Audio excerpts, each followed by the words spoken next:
13th floor.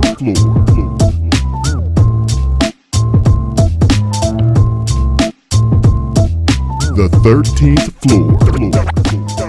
Good morning, ladies and gentlemen. Welcome to another beautiful day here on the 13th floor, where the furniture isn't always the best, but the views are amazing. I'm your moderator, B. Jones. Yo, girl, that smile is hilarious. Coach K, what's up, man?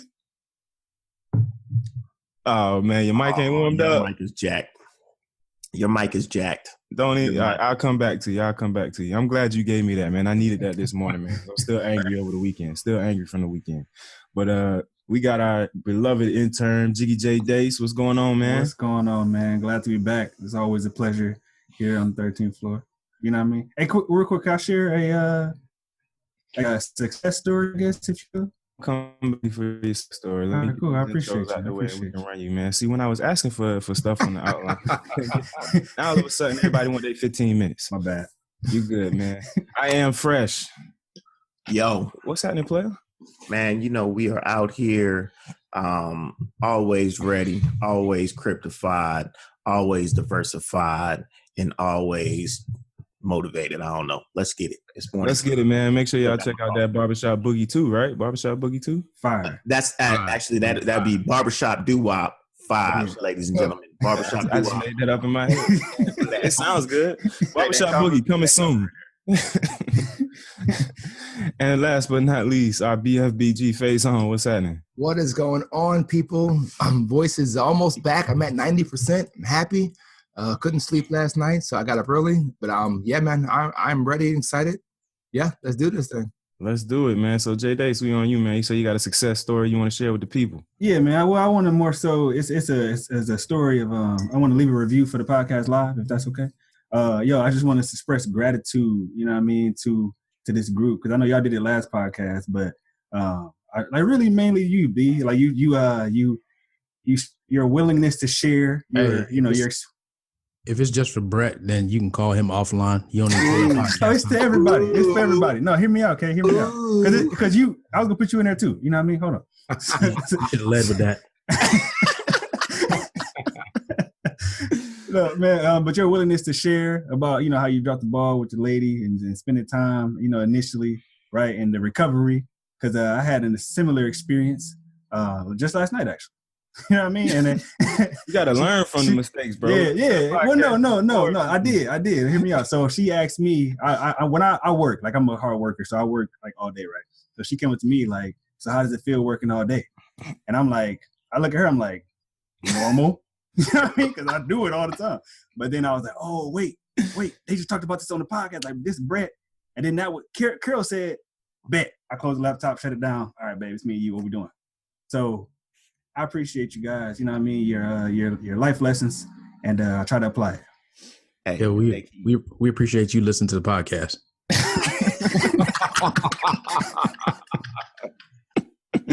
Thank you to all our listeners. We don't as well as J Dace apply what we try to go ahead and provide. You see, man, we provide great experiences and applied knowledge, man. Advice is real on the 13th floor. With that, if you have not subscribed yet, go ahead, subscribe. You're on Apple. Leave us a review.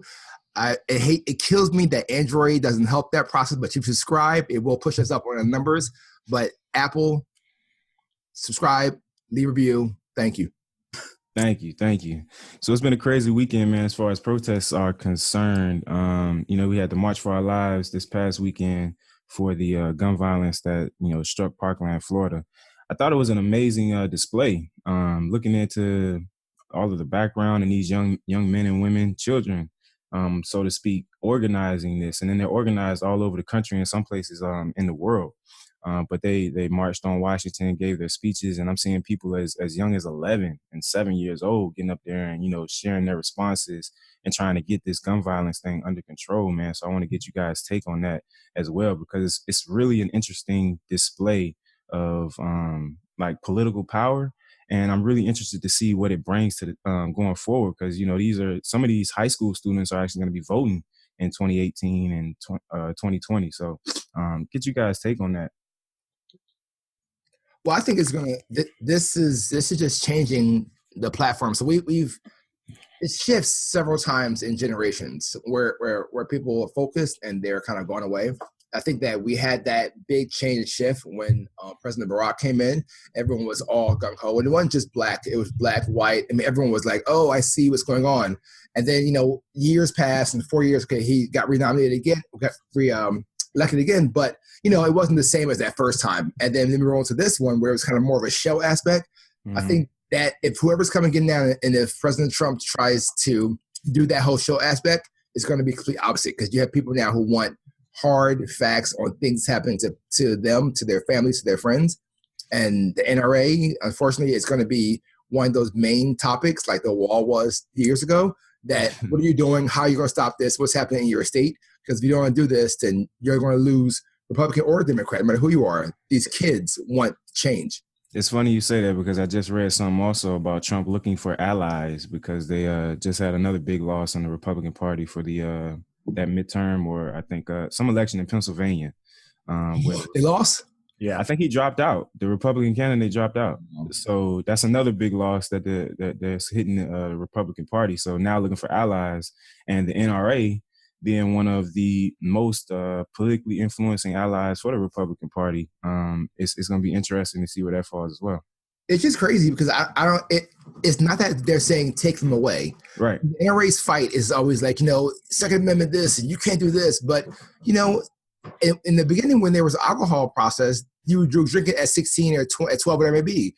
It didn't stop people doing it. It just pushed the numbers up. So 18 to 21 is not much of a difference. People who are buying the guns are still older than what they are. I mean, yeah, people are buying them at 18 in these rural areas of the city, but the majority of people buying these guns are adults. So that shift is a fight. Is it really worth what they're going with? They can change their mindset completely and say, all right, you know what? We understand this.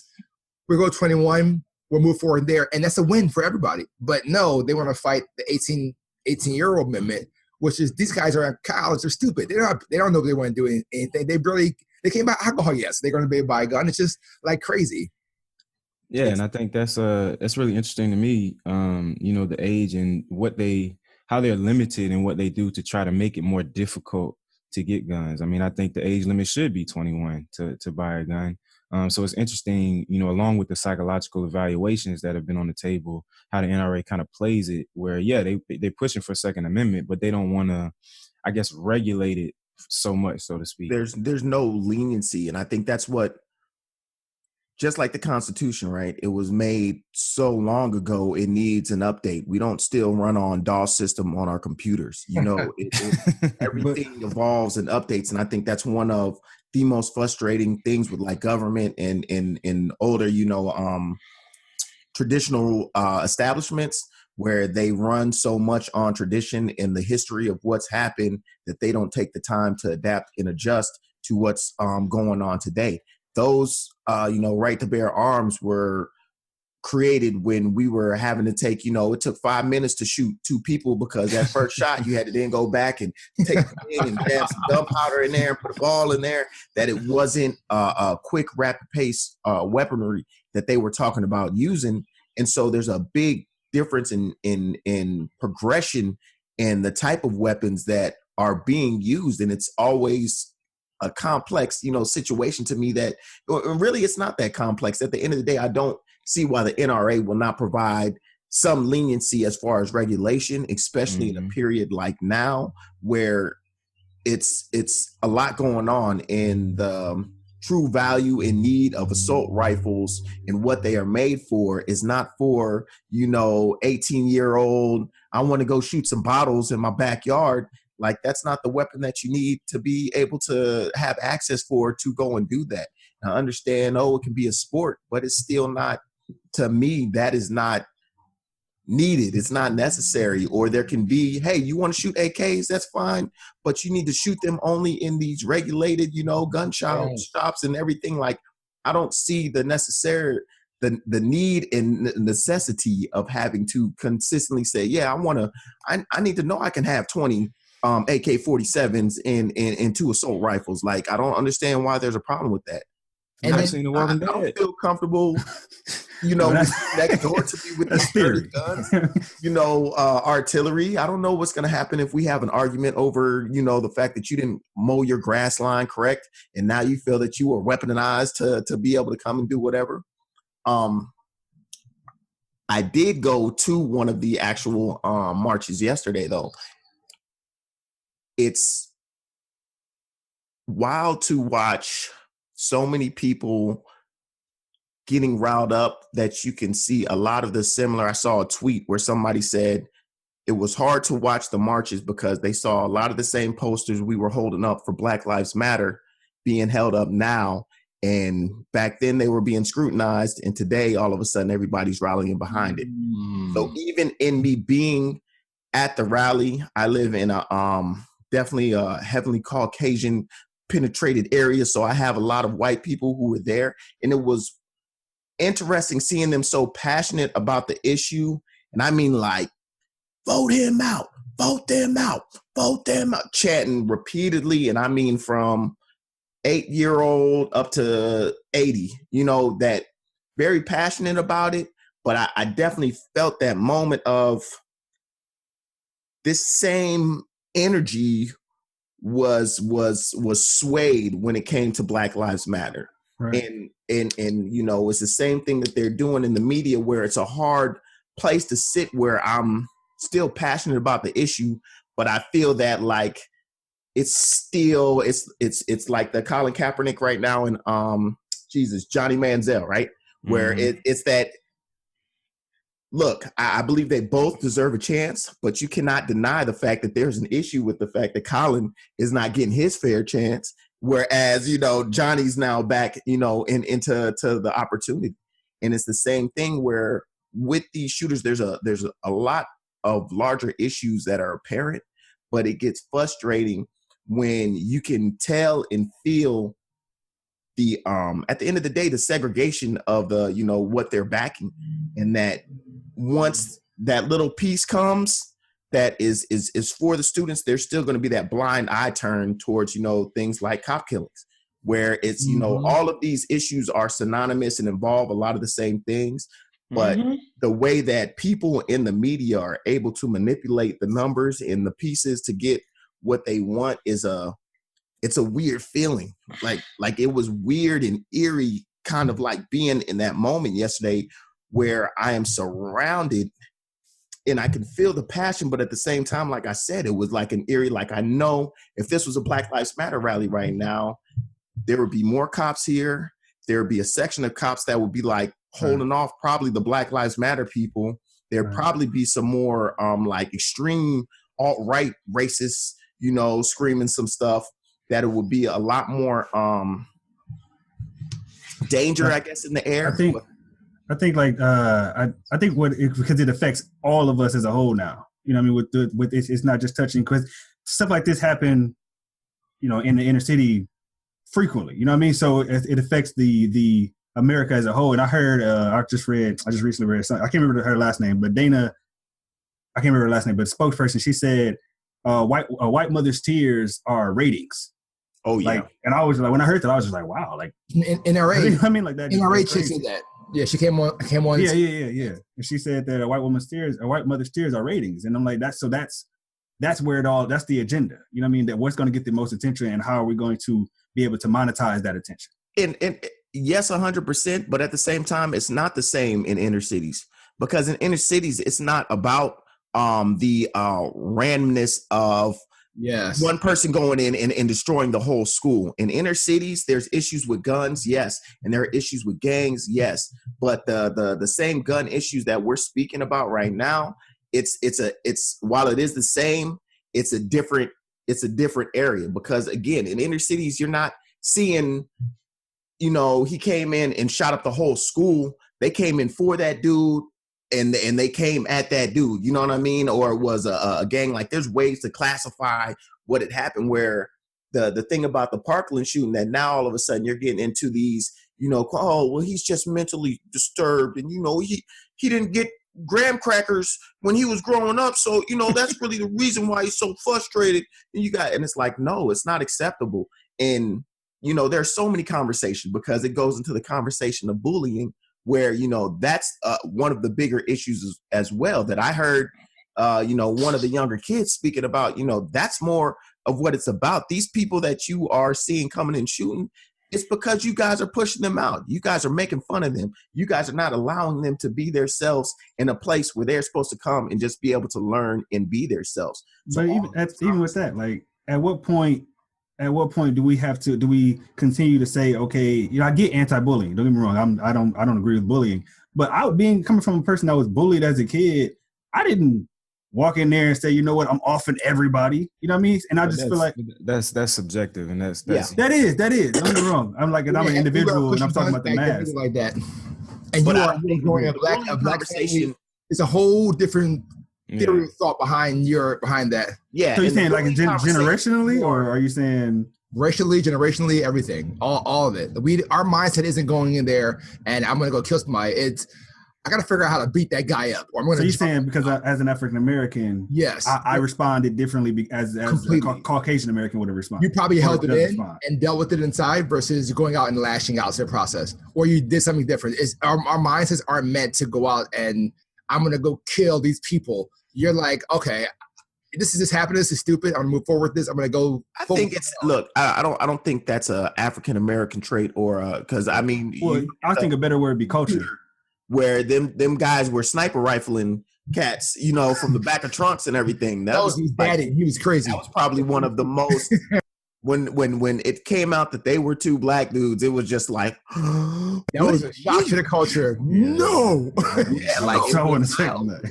But I think the bullying conversation, right, is more of it's more along the lines of, stop being so negative and pushing people. If you don't like somebody, it's okay, but it's not for you to try to push them out of, the acceptance of everything. And that's more the conversation that needs to be had. It's not about you being, best friends with everybody, but you should be accepting and okay with, anybody's choices and what they want to do, as long as it is not putting you or yours into danger. So going back to your original point real quick about the difference of media coverage and things because it's affecting the majority.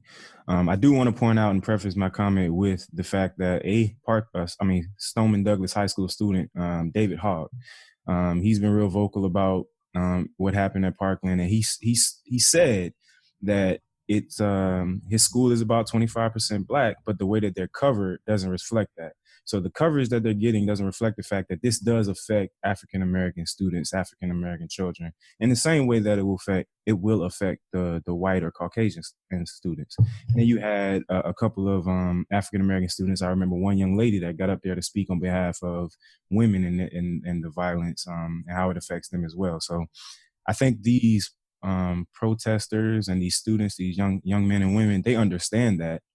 However, unfortunately, it just sucks to be in the minority in these cases for the reasons that you already stated, Fresh. We deal with shootings and, excuse me, whether it be the lack of coverage, the type of coverage, or how seriously, we're taken when these things happen. It's just it's disproportionate. It's not fair in the way that it's happening. And it just falls back on it. It's sucking to be in the minority in these situations because the majority pretty much runs it. You got these majority white run media outlets. The country is run by white men for the most part. So we just have to kind of figure out and find a way to be as impactful as we can when we have the opportunities. Very true. No doubt. And David Hoggs, it's this dude named Colin Noir, Noir, however you pronounce that last name. But he's an advocate for the NRA. Noir, black. I appreciate that, sir. But no, Noir. He's a advocate. He's a spokesperson for the NRA, and he basically is saying that if we want to save these kids, then we need to arm personnel in the school. Example. I don't know how that makes any sense. What quick. Somebody look up his official title quick. Is he? And it's funny to have a vocal African-American. African-American male. I want to know what his NRA member. NRA title is. And I'm curious, as to how long he's had this title, whatever title he is. So he got his own. He got his own. Well, he got his own TV show. It's on NRA TV, but you know, I mean, however, whatever going on for quite some time. Not quite some time, but he's had Colin, Colin. But so we got. But case in point, the Great Mills shooting in Maryland. The what? Was it Great? Isn't it Great Mills? Oh yeah, it just in Maryland. That just happened. Yeah, but there was a deputy, an armed deputy, who responded to the shooter. Granted, one person did die because she was shot in the head, but how many lives were saved because he was there and he saved that person? You know, he took that person down. So that's a I guess example of what could happen. So he's not on the extreme of arming teachers. He's on the he's more no. He's arming trained individuals, yes, like resource officers, security, police.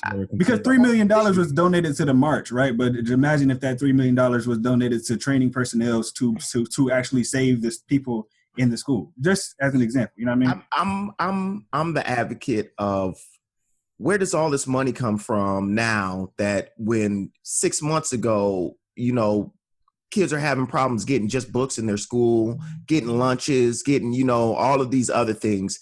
But now all of a sudden we've got all this money to bring these super, you know, ninjas who have AK-47s and are trained to, you know, take out 16-year-old assassins. Like I just, it gets so complex and crazy to me where at the end of the day, we need to be helping our children, you know, increase their mindset and be able to, you know, advance our world and technology, and that the thought of thinking arming teachers or bringing in these special, you know, secret assassin guys who are going to be able to snipe out, it just seems so unrealistic and pushes so way far away from school to school. Like, but we already have security guards in school. And it's not across the board. And we do see that a lot of those security guards are not, if you look at Parkland, and especially if you watch the videos of what happened during the actual shooting, you see that most of the security guards in actual trained staff were still, or cops were still like, I'm okay. I'm gonna sit right here. Yeah, it's going down in that room. Oh yeah, I can hear it going down, but I'm still gonna stay right here. That nobody knows how you are going to react when the ish hits the fan, right? Nobody knows how much training, what's going to actually happen when it's really time to go down. I think that a stronger conversation is along the lines of humanity and the conversation of, if you don't push these kids out and don't create, while it is extreme and they still have a higher classification of mental illness in order to take it to the extremes that they do. However, these same children, if they never were put into that outcast feeling, do we believe that they would have never been pushed to the brink of going ahead and taking these extreme measures? The shooter from Great Mill. Before you go, the answer to your question is the reason why, I think you answered to Ian, the reason why you're seeing the money come out of nowhere all of a sudden, because the money comes from the top. When it starts to affect the schools that have the funds there. Oh, I know where the money's coming from. Yeah, it's how it works. The money is always there. It's just whether or not I care, because the issues with books and everything is in the inner cities. It's not in, you know, it's not in the schools that their children are attending. You know, There's no issues that they face where it's. Same thing with technology. Like, it's insane that any school right now does not have, you know, an insane amount of computers and tablets accessible at all times for their students to be able to use. Like, to know that there are children who go to schools without computers and tablets and things of that nature, and they're not getting the opportunity to use the internet is mind blowing. You know what I mean? It's insane. To go back to your point about, you know, if we don't exclude the kids, and I agree, you know what I mean? Like, because the bullying, the psycho, like, we're at that age, you're still developing your mind. So you're very influenced at that point.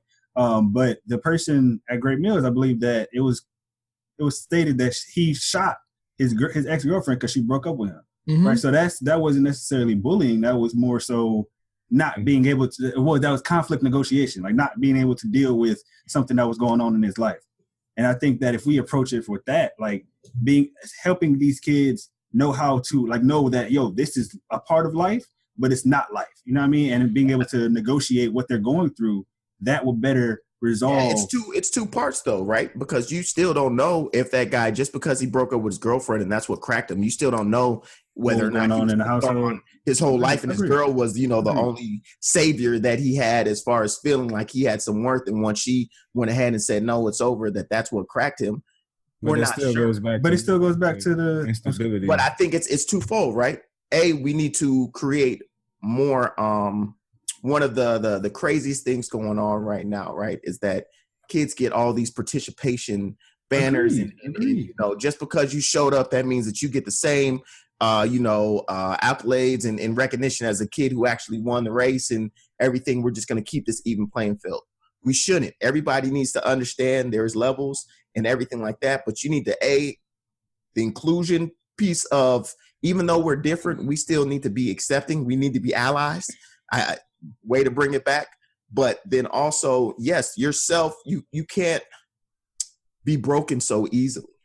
And understand that I think there are a lot of parents who do not allow their children to fail, who do not allow their children to feel and understand that you're not going to be first for everything, or that some of the times you're not going to get picked at all. But that doesn't mean that you need to go off in the corner and cry and get upset about it. These are things that happen. If it's because of a game or a skill level, then you need to be able to internalize and work on your skill to push yourself to get to where you want to be, or the level that you want to be, instead of defaulting to being upset. And I need for somebody to give me a blankie and a way to suck on my thumb because I'm going to, push myself into this area of, no, if it's not 100% right, then I'm just going to go AWOL and act like there's a real issue.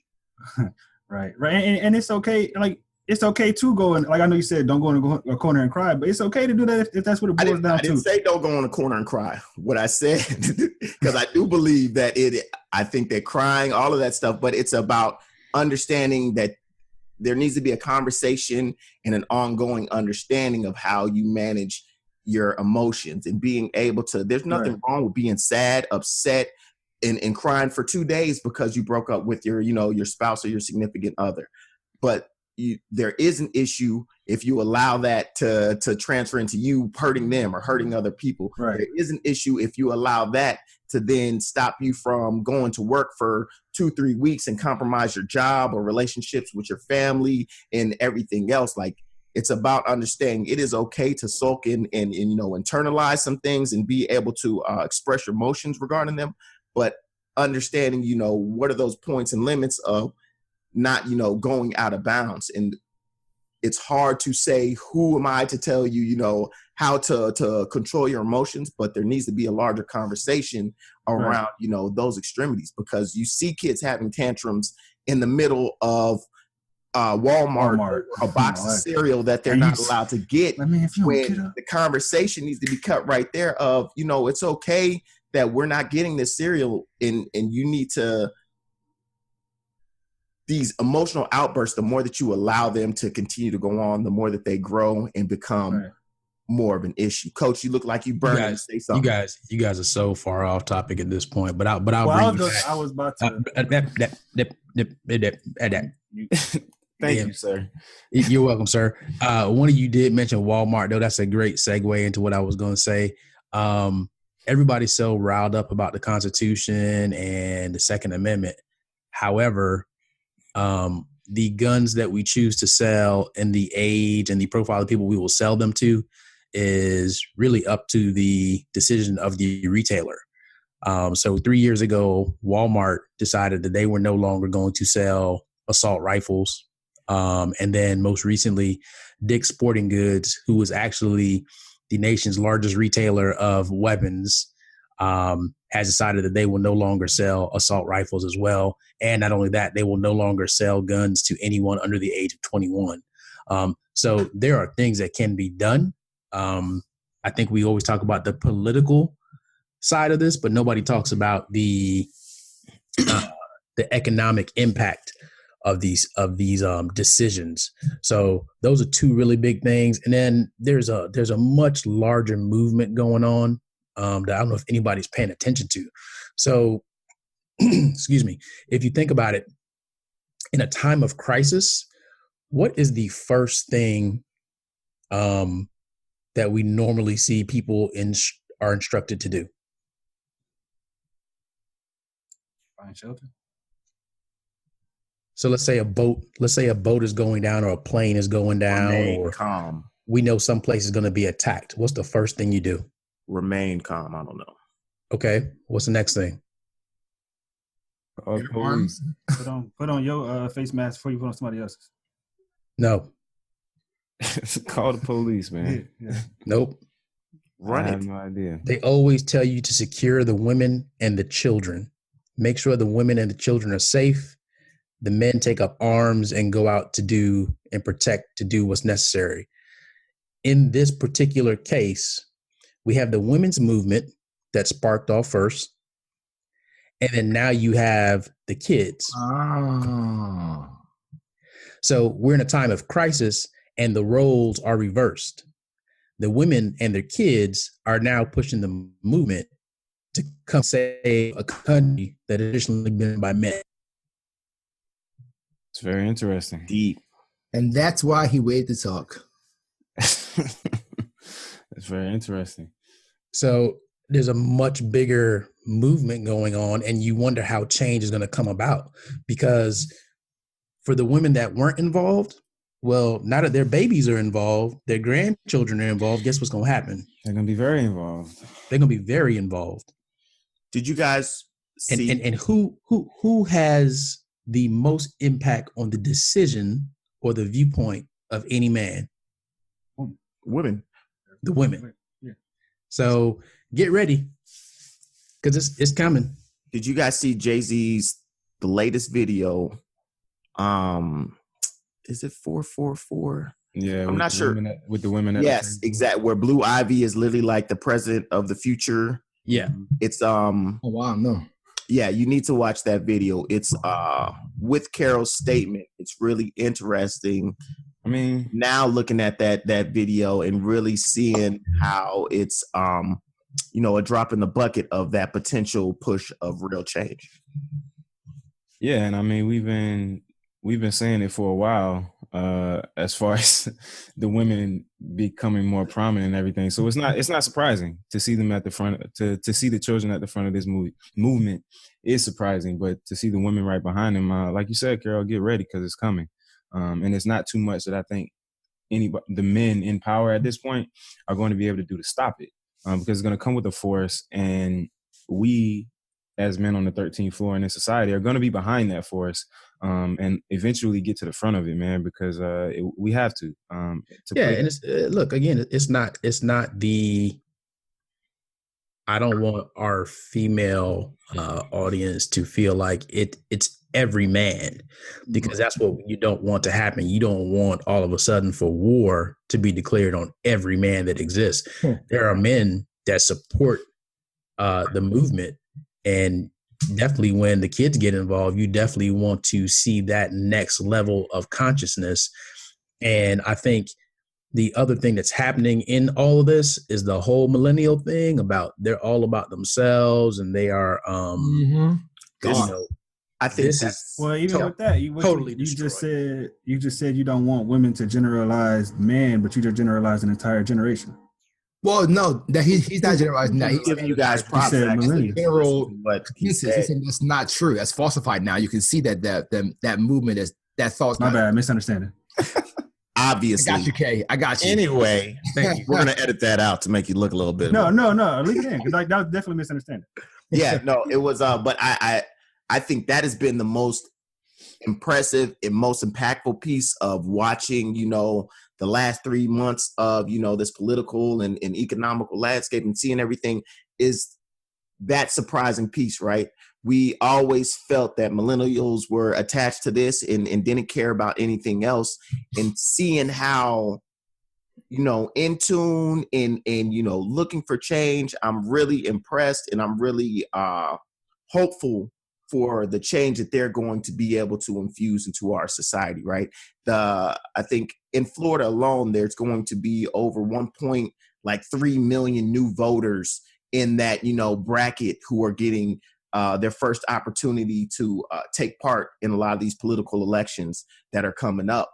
And I'm really excited to see, and you can already see the change that's coming. A lot of these older, been in office for years, not doing nothing, guys are getting kicked out, and there's a lot of new talent and infusion of just, a brighter future at the end of the day. And it's really impressive seeing that so many young people are in tune to it, to watch an 11-year-old make a speech that can, you felt in your heart and had relevancy was amazing.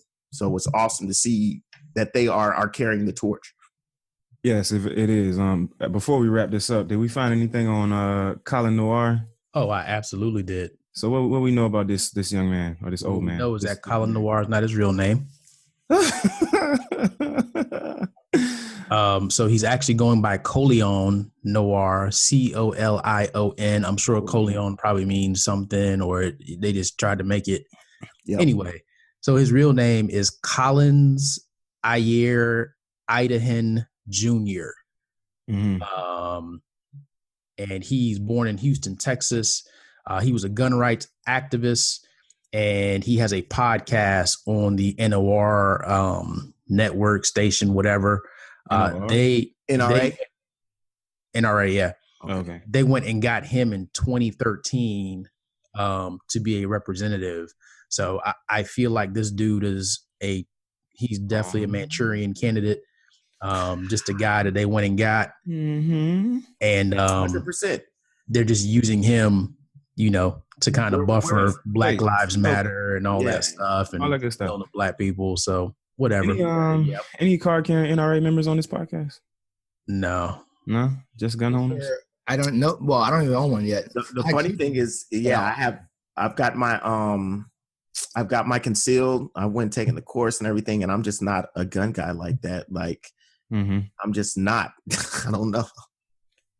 I don't know, man. I think in this day and age, I think it's important that we, in our community as well, because just to be able to protect ourselves, and then it's something I think that we should pass on to our youth. It's actually not a podcast. It's a web series, and it's called Noir, Noir. That's why you kept on. Okay. Oh, okay. Very close to NRA.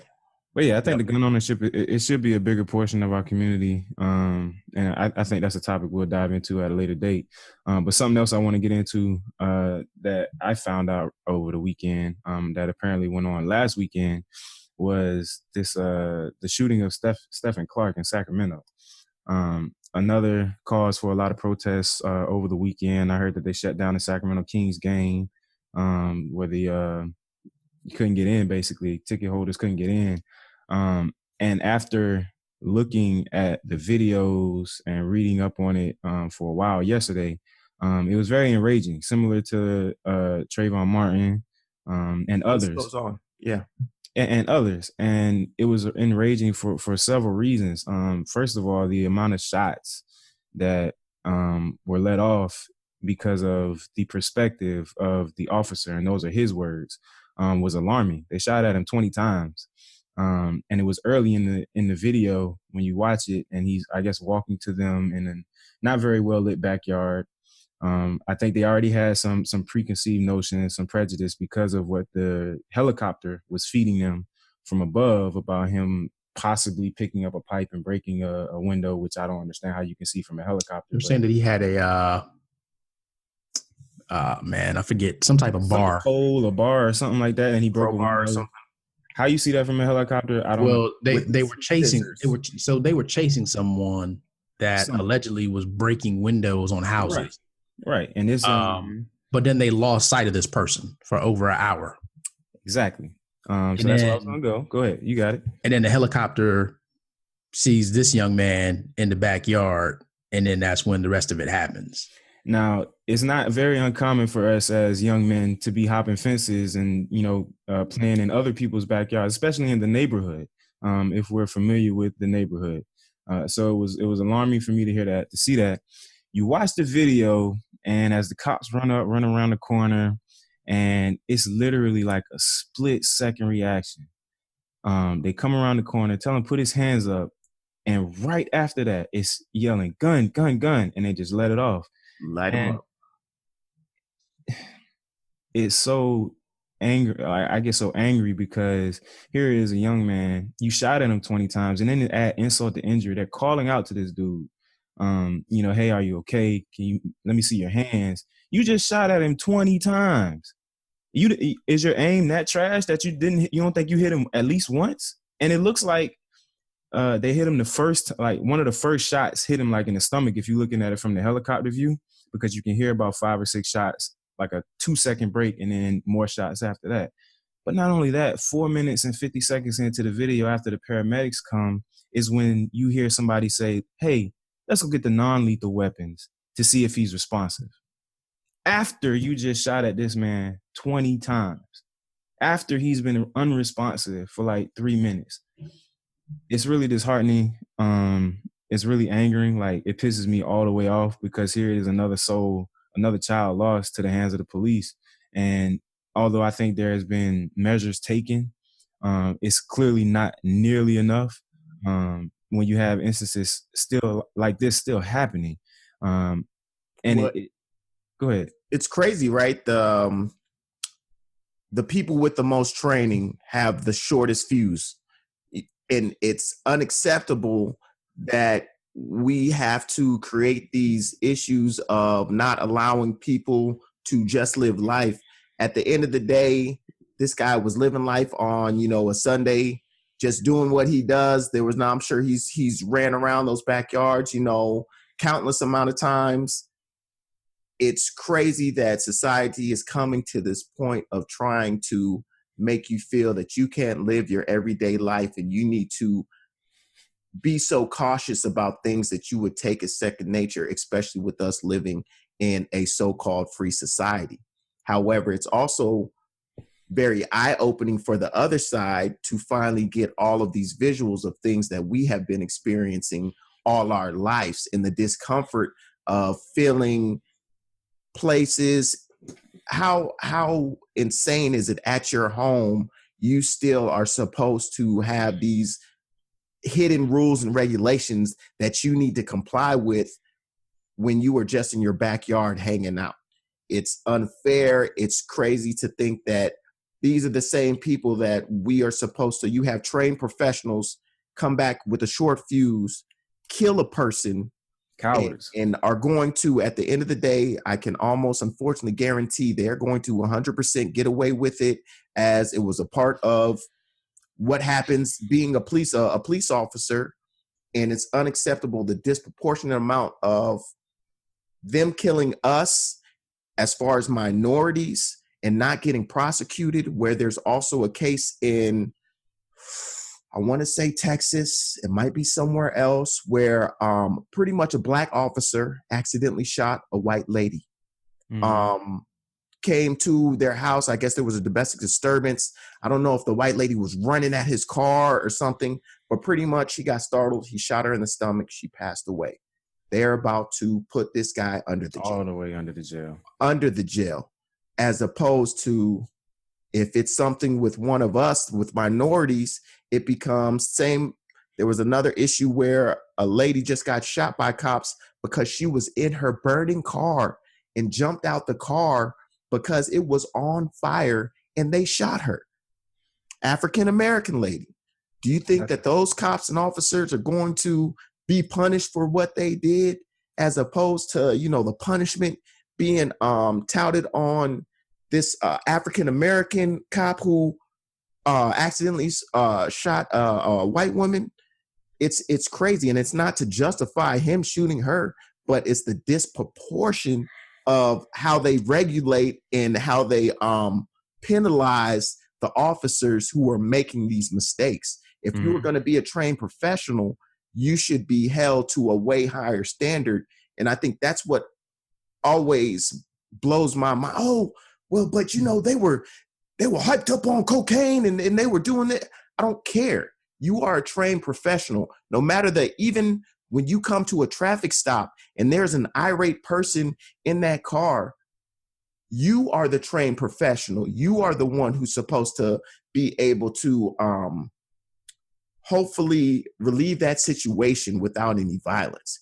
And the uncomfortable trend of most officers that you see in these situations is that they are more hyped up on whatever they are than the actual person who's having the issue or the reason that they're called to there. And then their arrogance in there, I don't want to say arrogant, but I want to be authoritative. I'm the top of the food chain, bro. Like that the bravado is insane. And I know us as African males have already dealt with numerous police officers in people in uniform who have come at you initially with a lot more aggression and a lot more, what you doing, boy, type feeling than is needed in numerous situations. And it's been from when we were younger to even now as adults, where there is absolutely no reason that I should feel uncomfortable whenever I'm driving and I see a police car. And I don't care if I have 99%, there's nothing in the car, I'm not speeding, nothing. But as soon as I see a police officer, my chest gets tight. I get worried. Everything is like, oh, well, I start thinking about stuff I did 4 or 5 days ago, 2 months ago, and scared. It doesn't matter. And that's just as being an African-American male, that it shouldn't be that way. Yeah. And Brett, before I don't understand, and hopefully we have some people, some listeners who have people who are maybe who work with the law enforcement. But my initial thought is, if the person said there was a pipe or any kind of other weapon or anything mindset other than a gun, why isn't the first there on their hip there's a stun and then there's a gun? Why is the first thing always the gun versus the stun? I just don't understand. If you're carrying it on you, 100%. Why never use it? They're never using it, and I don't understand. That's the problem, right? Because if he just has a toolbar, is what they referenced it as, you don't have to get that close to him till he can hit you with that bar, but to use your taser. Only one of them with the 6 of y'all. Why do you need to spray him with weapons? You've been sensationalizing a lot of stuff today, man. It was 2 of them. So I'm gonna follow this situation very, very closely, man. Because I'm praying, hoping, especially for the parent and grandparents of this young man, that there's a different resolution. And I think that there's always opportunity for it, but in this particular case, the chief of police of Sacramento is an African American. He's actually the first African American to be the chief of police in this city, Daniel Hahn. And his response to it, by releasing the videos way earlier than you've ever seen videos of something of this magnitude be released, that were released by the police department. So you got actual body cam and helicopter videos, not somebody's cell phone. Releasing the videos as early as he did, promising to release more videos. He's trying to build trust within his department, within his administration, through transparency. And I think that's very important. And not only that, but his responses, he's asking the same questions that are being asked to him, he is asking to his investigators, because they don't necessarily have answers. And he's not playing politics when it comes to this situation. He's being very truthful, very straightforward. He calls the media out for their coverage of it, and the misuse or the way that they may use words or use angles to kind of get the message across. He sticks to his statements. He's very direct and intentional with the statements that he puts out. And his I guess his run as the chief of police, it started at an earlier age, where he had run-ins with the law, and he was able to turn his life around because he ran it. The cop that ended up taking him to the station cared about him. He cared about him as a child and as an individual, and didn't want to see him fall into the trap or the system. And he helped kind of redirect his life. And now you see him, chief of police. And I think that's the same level of care that he's bringing to the job, into that community. And to your point, Kay, trying to build the community, he's setting precedent, not only as the first African-American police chief, but how he's handling the situation. So that gives me a little hope inside of all of this anger that I'm feeling right now as to how the resolution will come about, because we haven't seen anything like this before. Right, but we'll also see, will he get reprimanded? Yep. Right. We'll see how that whole situation is handled. And just for the record, for those of you that don't know, one officer was black, one was white. I thought I read that as well, and I know I feel like I know the officer that yelled gun was the white officer, but he's also the one that claims he only shot 5 times, I believe. And then there's just other inconsistencies, like why you mute your mic on your body cam when you get back to the police car. You know, it's just so many like policy issues I think that they have to look at when it comes to the use of this technology out in the field. Like you after that type of crime scene, you should not be allowed to mute that stuff. And if it is, like there should be some type of closed feed if there's confidential information. You know what I'm saying? So, I think this is going to be I'm just going to smash in, boom, Crypto with Fresh. This is a great segue. While I wanted to talk about something else, it's called WanChain, a new way to create digital assets, because everybody believes and sees that, you know, banking and economics is going to a digital platform.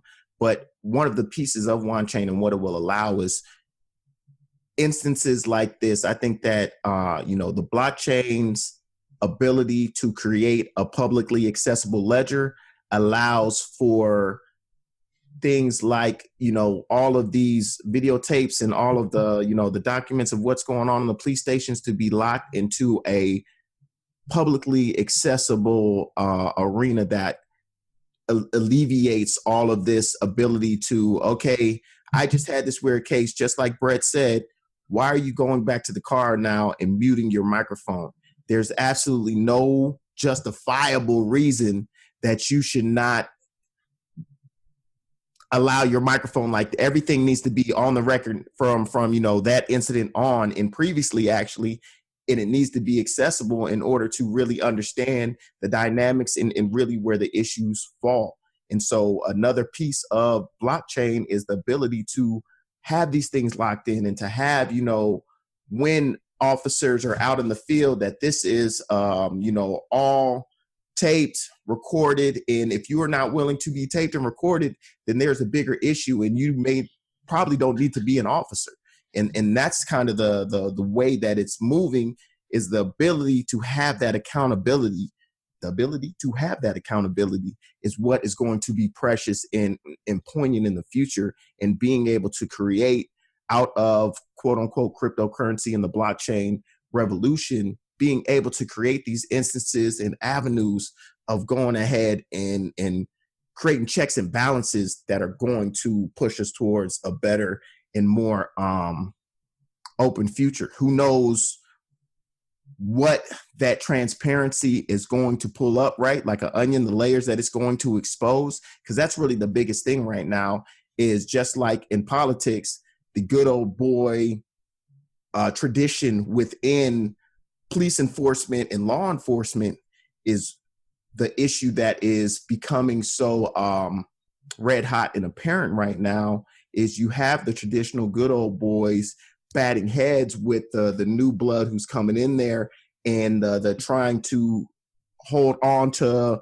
their quote unquote traditions of it's us versus them as officers, that is creating all of these, you know, abilities to have issues. And so hopefully the blockchain inclusion and the progression of, you know, transparency is going to start to push and alleviate a lot of these things. But like I said, blockchain is so much more relevant and important, and is going to strengthen our future. That, as always, cryptocurrency is not about digital dollars. It's about the changing of how information is transferred and stored for here on out. Who is that? I'm sorry. I know you can hear that. Happy birthday to his school. Every week, some kid has a birthday. So learning a birthday song. So he sings it randomly all the time. That's cute. That's cute.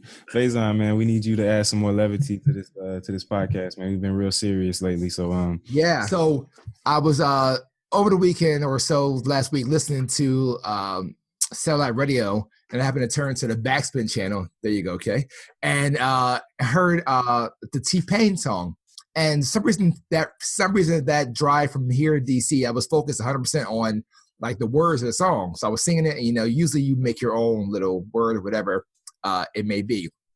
Well, I'm listening to it. I'm gonna ask y'all to kick in and tell me what you think the words are of the song. So sing it like you normally would if you were at like the club, whatever. Go ahead, Jay. So they go, I'm gonna buy you a drink. What's the next words? Because you need I'm it. gonna take you home with me. Right, no. Okay, so what is the words in between? I'm gonna buy you a drink, take it home with me.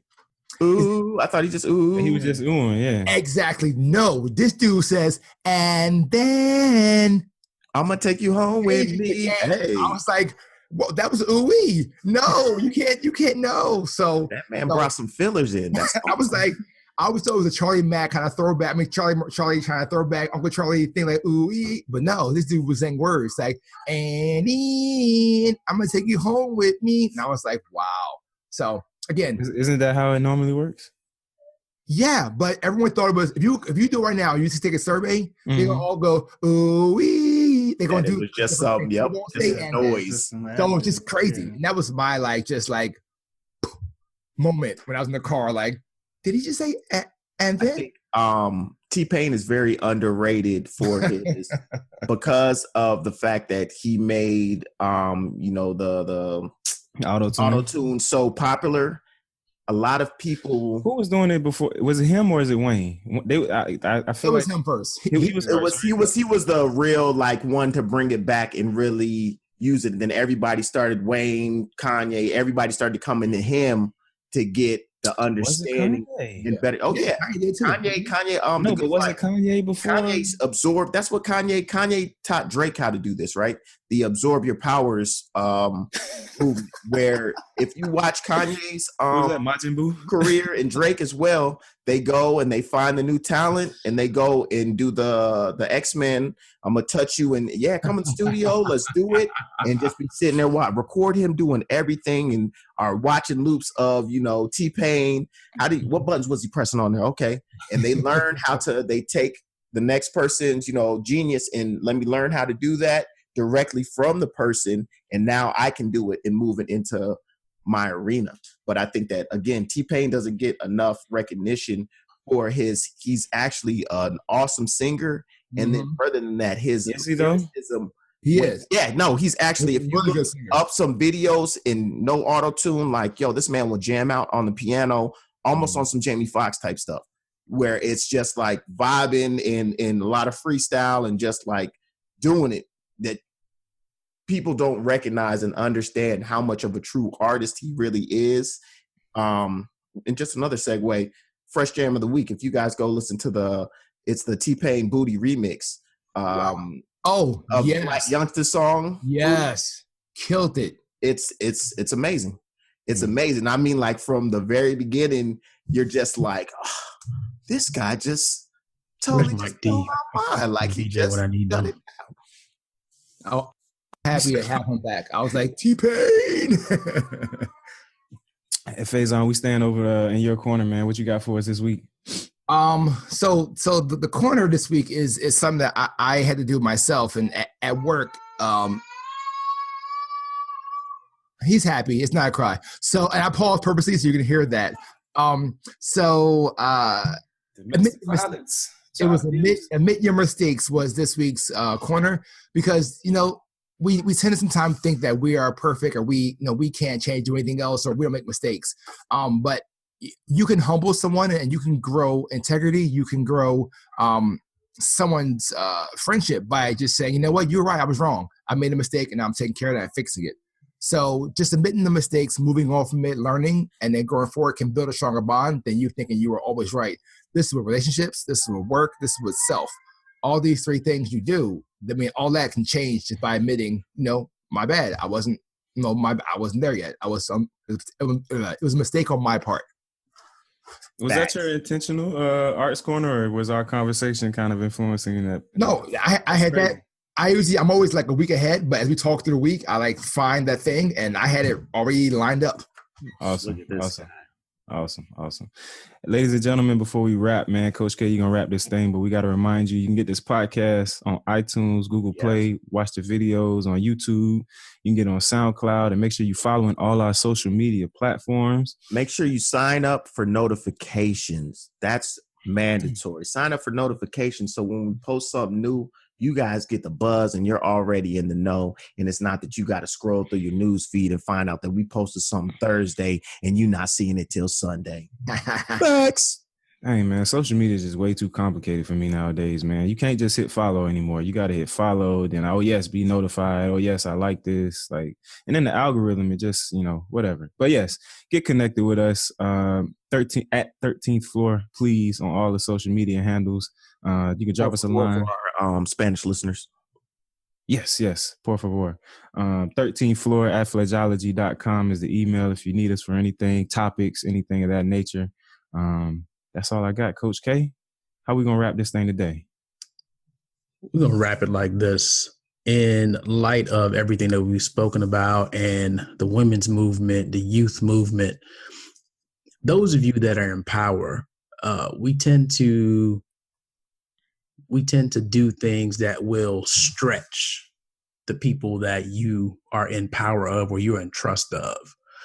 My challenge to you this week is, when was the last time you stretched your ability to assess the talent or the priorities of those you're in charge of? Because if you can get an understanding of your limited ability to stretch, you would now see these movements that are coming. You would see the importance of these movements, and you would be able to make not only your workplace a better place, your home life a better place, but you would contribute to the world being a better place if you could open up your global view.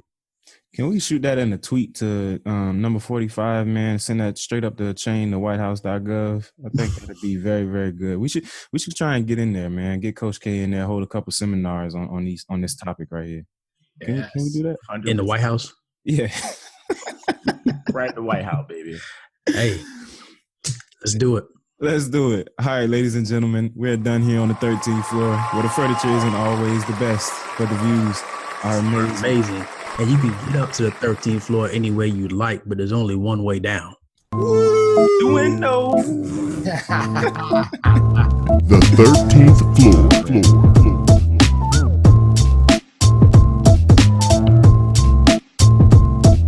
The 13th floor.